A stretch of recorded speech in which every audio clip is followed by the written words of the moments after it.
Social మీడియాలో viral అవ్వాలంటే అనేక మార్గాలుంటాయి. కానీ విజయవాడలో ఇద్దరు యువకులు బెజవాడక బాప్ అనే ఒక social media Instagram ID create చేసుకొని ఏకంగా టూ టోన్ పోలీసుల మీదే ఒక రీల్ చేసేసారనమాట. ఒకటే కోత టూ టోన్ పీఎస్‌కి వార్త, పీకలు కోసి లోపలికి వెళ్ళిపోతాం. ఇది వాళ్ళు చెప్పిన డైలాగ్. కట్ చేస్తే వాళ్ళిద్దరు ఇప్పుడు అదే పీఎస్‌లో ఉన్నారనమాట. పీకలు కొయ్యకుండానే ఊసలు లెక్క పెడుతున్నారనమాట ఇప్పుడు. ఒకసారి వాళ్ళు ఏం చెప్పారో ఈ వీడియోలో చూడండి. ఒకటే కోత 220 వార్త నా కొడకల్లారా తెలుసుగా పేకల కోసి లోపలికి వెళ్ళిపోతాం.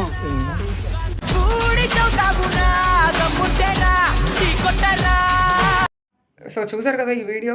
ఇలా డైలాగులు వేసి చంపేస్తాం, నరికేస్తాం, పొడి చేస్తాం అంటూ ఎవరైనా వీడియోలు చేసినా జనాలను భయభ్రాంతులకు గురి చేస్తూ అండ్ వీళ్ళకి ఎంత ధైర్యం అంటే ఏకంగా పోలీసుల పైనే పిఎస్కే వార్త ఇచ్చేస్తాం, పిఎస్ లోపలికి వెళ్ళిపోతాం అంటూ కూడా ఈ వీడియో చేసినటువంటి తీరు అందరినీ కూడా కొంచెం షాక్కి గురి చేసింది. అండ్ ఆల్సో వీళ్ళు బహిరంగంగానే ఆ ఇన్స్టాగ్రామ్ హ్యాండ్లింగ్లో గంజాయి అంటే అనాథరైజ్డ్ సబ్స్టాన్సెస్ యూజ్ చేయకూడదు. వీళ్ళు చాలా ధైర్యంగా వాళ్ళ ఐడీలోనే స్మోక్ చేస్తూ ఆ పోస్టులు కూడా ఏవైతే హైలైట్స్లో కూడా పెట్టుకున్న పరిస్థితి ఒకసారి చూడొచ్చు. నేను ఇక్కడ మీకు కింద చూపిస్తున్నాను.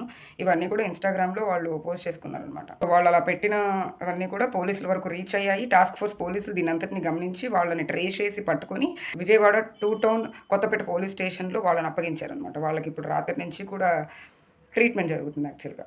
సో ఇలాంటి వీడియోలు, అనుచిత వ్యాఖ్యలు ఎవరు కూడా సోషల్ మీడియాలో చేసినా కూడా పోలీసులు ఉపేక్షించట్లేదు. వాళ్ళేం గాజులు తొడుక్కోలేదు. ఖచ్చితంగా వాళ్ళ డ్యూటీ వాళ్ళు చేస్తూ ఉన్నారు. కొంచెం ఆలోచించి జనాలకి ఉపయోగపడేటటువంటి వీడియోలు చేస్తే మీకు మంచిది, సమాజానికి మంచిది.